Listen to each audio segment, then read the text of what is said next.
तो स्टार्ट कर दिया रिकॉर्ड करना। ओके,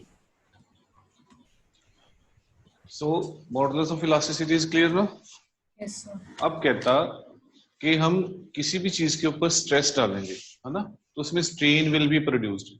तो डिफरेंट डिफरेंट तरीके से होती है, हमें भी पता है। On the behalf of this, हम जो इलास्टिसिटी है, मॉडुलस ऑफ इलास्टिसिटी, उसको हम 3 डिफरेंट पार्ट्स में डिवाइड करते हैं। One is Young's modulus, right. एक होता है bulk modulus.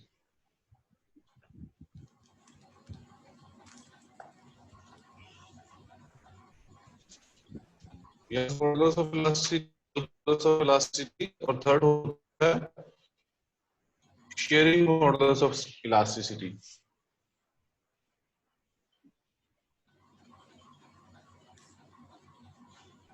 Right, now what is Young modulus? तो यंग्स मॉडुलस क्या है बेटा? बहुत ही सिंपल है। इसको हमें पता है कि जब भी हम स्ट्रेस डालते हैं बेटा, या तो लेंथ चेंज हो सकती है या वॉल्यूम भी चेंज हो सकता है। तो इसी वजह से हम डिफरेंट डिफरेंट कैटेगरी में इनको डिवाइड करते हैं। तो यंग्स मॉडुलस लेता है लेंथ को, राइट। तो यंग्स मॉडुलस ऑफ इलास्टिसिटी को हम कैसे लिखते हैं? y is equal to normal stress upon longitudinal strain, right. आपको लॉन्गिट्यूडनल स्ट्रेन याद होगी। लॉन्गिट्यूडनल स्ट्रेन का फॉर्मूला क्या किया था हमने? Delta L upon L, change in length upon original length. Very good, delta L upon L, right. And normal stress का क्या फॉर्मूला बनाया था? F over A, right, force per unit area.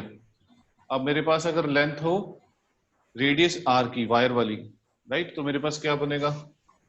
It can also be written as F over pi R square, ठीक।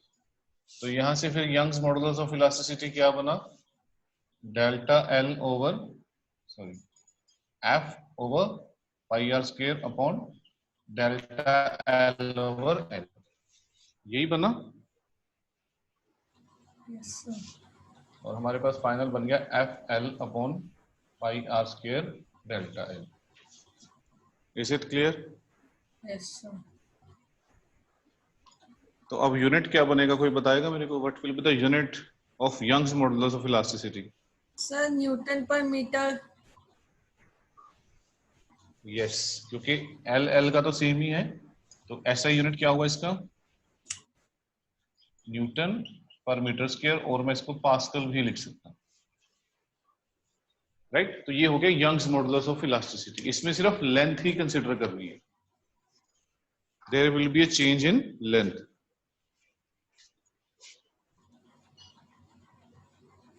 Right. और एक चीज बड़ी important है कि Young's modulus is involved in solids only. Please note down, Young's modulus is involved in solids only, right? And also very important thing, greater the value of Young's modulus of elasticity, greater the value of this Young's modulus of elasticity of a material, larger is its elasticity. जितनी ज्यादा y की value होगी उतनी ज्यादा उसके अंदर elasticity होगी। Elasticity समझते हो ना? Stretchable, right. सर लेसर हो गया, more will be the elasticity. more okay. more Young's larger Young modulus of elasticity, then the subject material will have more elasticity. जितना ज्यादा यंग्स मॉडुलस होगा किसी भी मटेरियल का, उतनी ज्यादा उसकी इलास्टिसिटी होगी। Okay sir.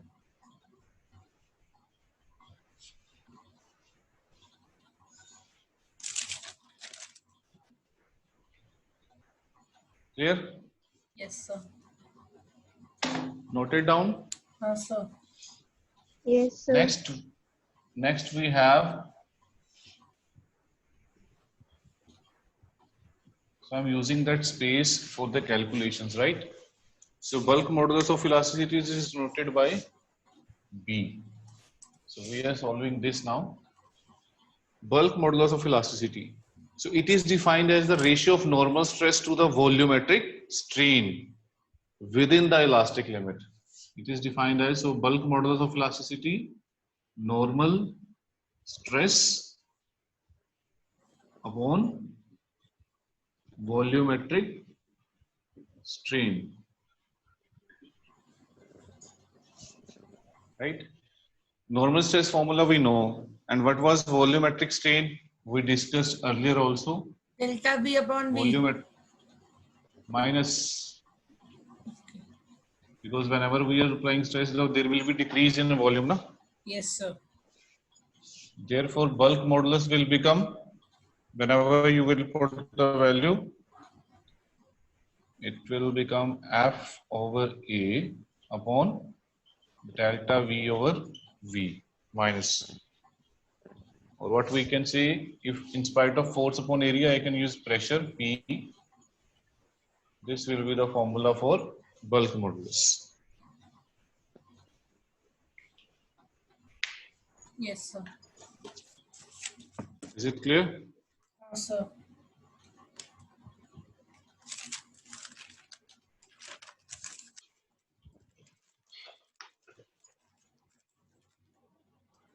And as Young modulus was involved in solid only, so bulk modulus is involved in solid, liquid, and gases. Please note down that point. It is involved in solid, liquid, and gases, in all three.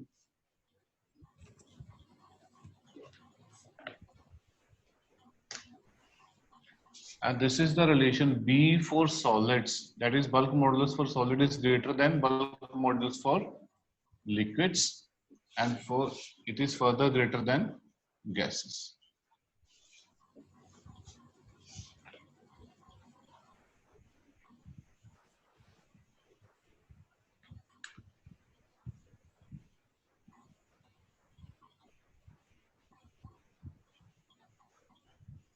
Right? Yes, sir. There is one more term, that is compressibility. You might have heard this name, compressibility. Sir, nahi. Compressibility. Have you heard this name? सुना है नाम पहले? Compressibility. Compressibility.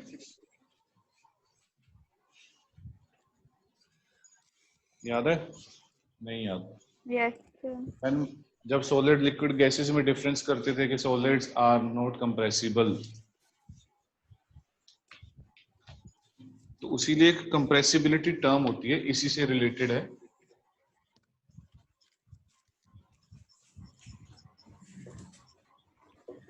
Compressibility denoted by K, and it is equal to reciprocal of bulk modulus of elasticity. This thing you have to keep in mind. Compressibility is always reciprocal of bulk modulus of elasticity.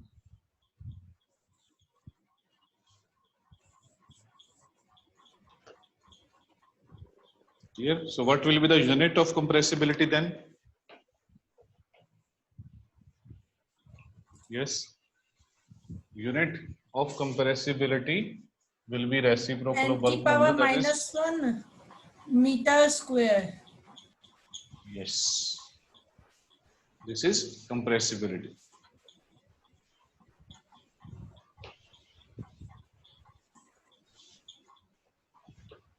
Clear? Yes, sir. Yes, sir. Yes, sir. Now the third one.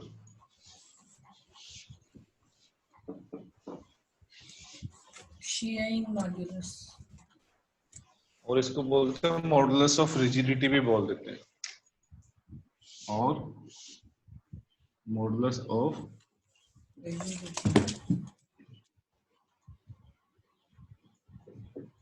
rigidity.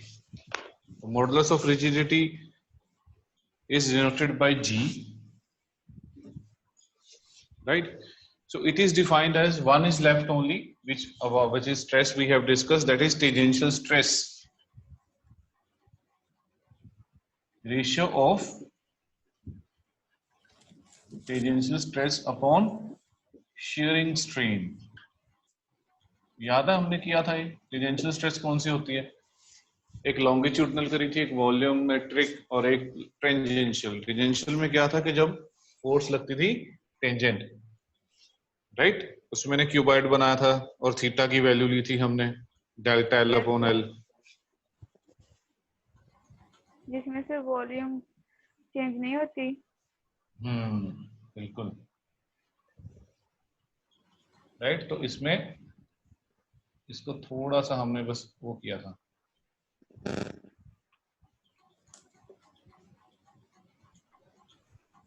इस तरीके से, and this angle was theta, that was the shearing strain. तो shearing strain का formula क्या बना था हमारे पास? Theta is equal to delta L upon L without changing the volume. Tangential stress is same F upon A, force per unit area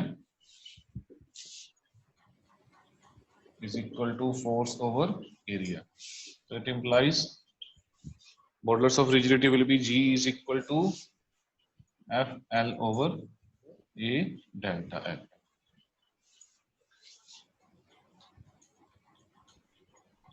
Right?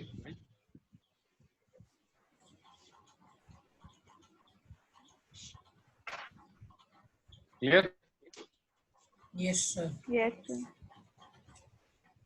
Unit will be same, and shearing shear modulus or modulus of rigidity is also involved in solids only. Please note down.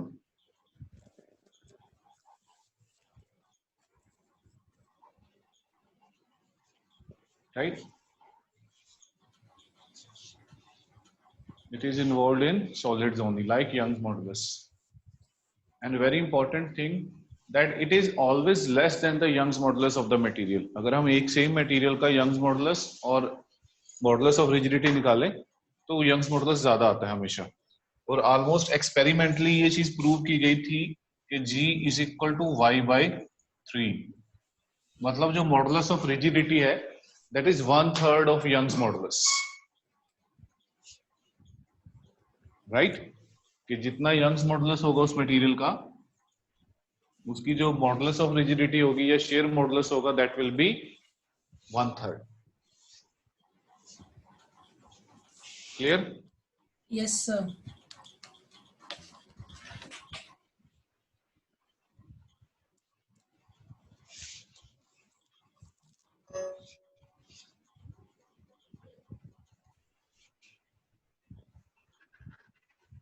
Okay. So now we are going to discuss very important topic.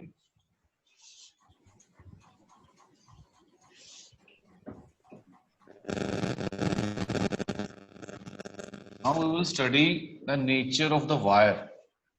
कि अगर हम wire के ऊपर wait लगाते हैं तो wire की nature को कैसे स्टडी कर सकते हैं, उसको बोलते हैं हम स्ट्रेस स्ट्रेन relationship.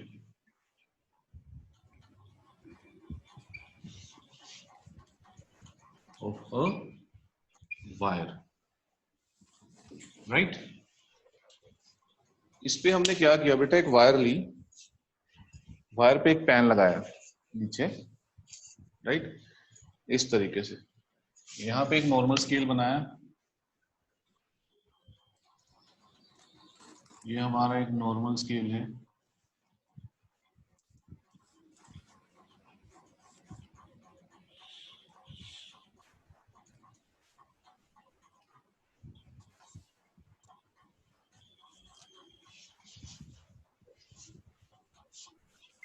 राइट, ये हमारी 0 1 2 3 इस तरीके से वैल्यूज है।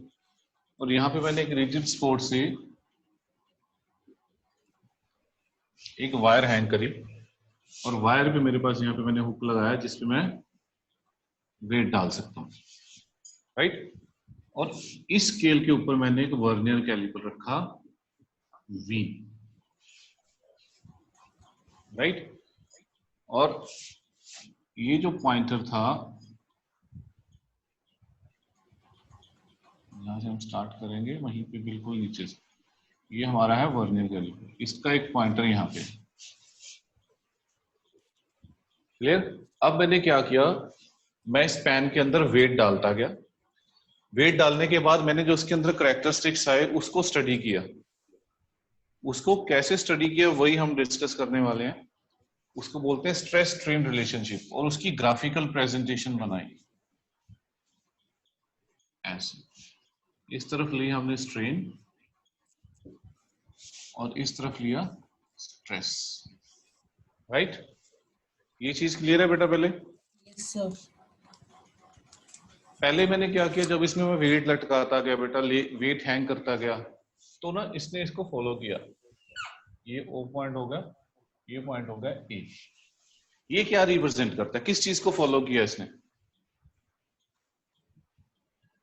स्ट्रेट लाइन बनी है, that means stress is directly proportional to strain. तो Yes, किसको sir. ओबे किया इसने? हुक्स लॉ को, right? किसको ब्रेक किया सर?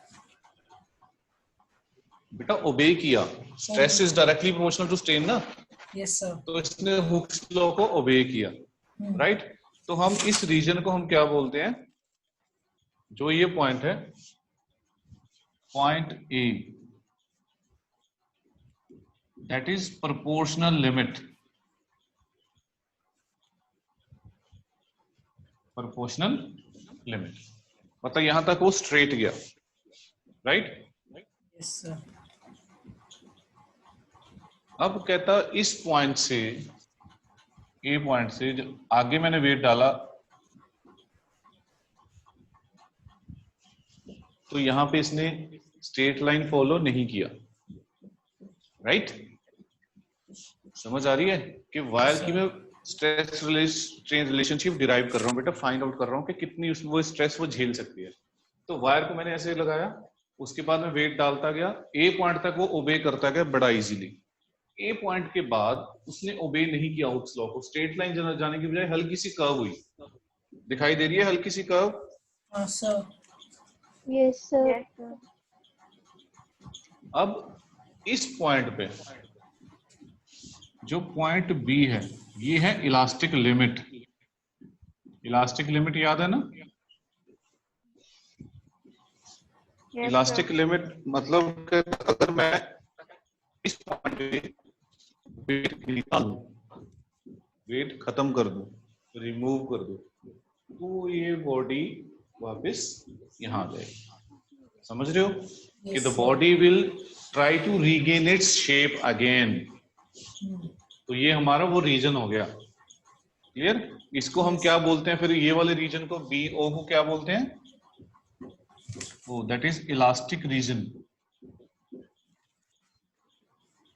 ये चीज समझ आई यहां तक? Yes sir.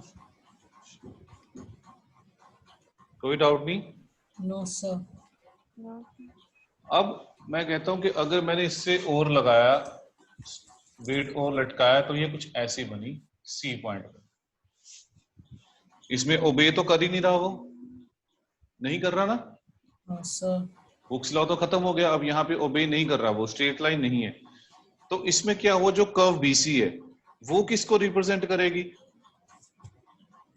अब जैसे ही मैंने इस पे वेट लटकाया, सी पॉइंट पे पहुंच गया मैं, तो सी पॉइंट पे क्या हुआ, इसके अंदर एक परमानेंट सेट आ गया। मतलब परमानेंट सेट कि अगर मैं इस पॉइंट से बेटा वेट रिमूव कर दूं,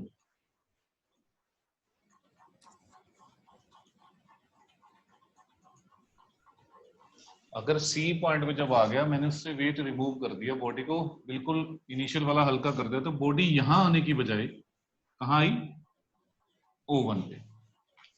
ये सर चीज क्यों? समझ आई? सर क्यों?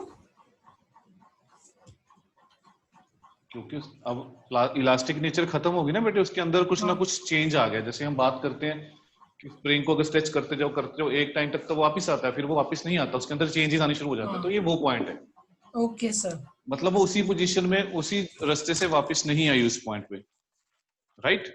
Yes sir. तो ये जो O1 है, ये हमारी क्या बोलते हैं इसको, परमानेंट सेट। Permanent set. ये समझ आया? Yes, sir. तो इस डिफॉर्मेशन को हम क्या बोलते हैं? Plastic region. ये जो हमारा CO1 है, this is our plastic region. यहां तक कोई डाउट? No, sir. अब कहता अगर मैं इस पॉइंट से और बढ़ाता गया वेट, तो मेरे पास एक सीधी नया पॉइंट बना। बियॉन्ड पॉइंट सी कहता वॉट जो वायर होगी वो क्या दिखा रही है? अब कहता वेट डाल दिया, स्ट्रेस नहीं बढ़ रही लेकिन स्ट्रेन बढ़ रही है सिर्फ। दिख रही है? Yes, sir. है ना? तो मेरे पास पॉइंट सी एक ऐसा पॉइंट हो गया which yields to the applied stress and begin to float down। इसमें क्या हुआ कि जो वायर है वो नीचे की तरफ आने लग गई, मतलब बेंडिंग या झुकने लग गई वो। तो इस पॉइंट को हम क्या बोलते हैं? Yield point, right? कि इस पॉइंट पे अगर आप उसके अंदर स्ट्रेस डालोगे तो मतलब स्ट्रेस इंक्रीज नहीं होगी लेकिन उसमें स्ट्रेन होती जाएगी। और ज्यादा समझ रहे हो? स्ट्रेन से वो एक पॉइंट पे आके टूट जाएगी। हाँ, वो टूटेगी, हम उस पे भी पहुंचेंगे। ये क्लियर हो गया? तो Yes, मेरा जो sir. सी है इसको बोलते हैं yield point. Selina, it is clear?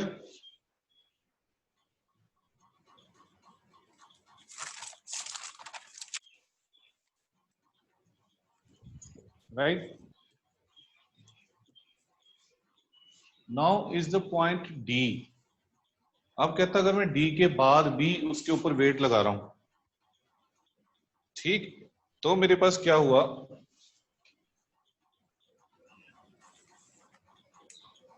ये पॉइंट आया ई।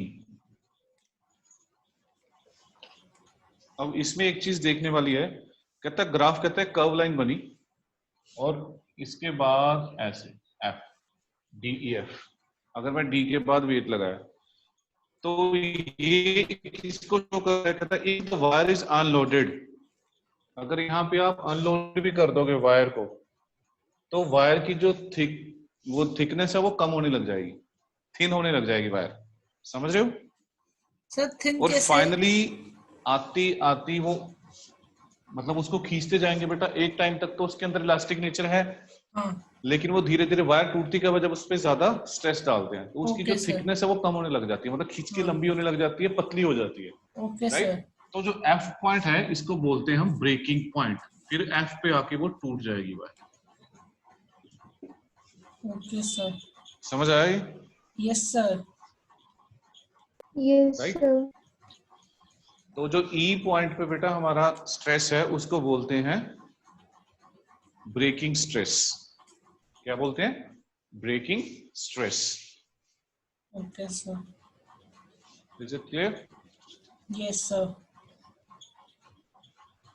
So these all are the definition and you have to give the explanation in your own words। दोबारा से पहले मैंने क्या किया, वेट हैंग किया उसमें, तो उसने ओ से लेके ए तक उसको हुक्स लॉ को ओबे किया। ए पॉइंट के बाद कहता जैसे मैंने वेट लगाया तो ए से बी तक उसके अंदर थोड़ा सा चेंज हुआ, हुक्स लॉ को उसने ओबे नहीं किया, उसको मैंने बोला इलास्टिक लिमिट। बी के बाद जब कहता मैंने वेट इंक्रीज किया तो वो सी पॉइंट पे आया कर्व को फॉलो करके, और उस सी पॉइंट से जब मैंने वेट रिमूव किया तो वो ओ पे आने की बजाय O1 पे आ गया, तो ये एक परमानेंट सेट आ गया। राइट? इस सी पॉइंट को बोलते हैं यील्ड पॉइंट। राइट? और CO1 हो गया प्लास्टिक रीजन। जब सी से मैंने दोबारा वेट इंक्रीज किया, स्ट्रेस डाली, तो डी पॉइंट पे आया, उसमें स्ट्रेस में कोई इंक्रीज नहीं हुआ, स्ट्रेन इंक्रीज हुई। राइट? डी पॉइंट के बाद कहता ई तक कर्व गई और एफ पॉइंट पे आके वो ब्रेक हो गई, क्योंकि उसकी जो थिकनेस है वो कम हो रही थी और वो एफ पे ब्रेकिंग पॉइंट पे आके वो वायर टूट जाती है। Okay, sir. ठीक? कोई डाउट यहां तक? No, sir. Okay. So let's join again. Okay, sir.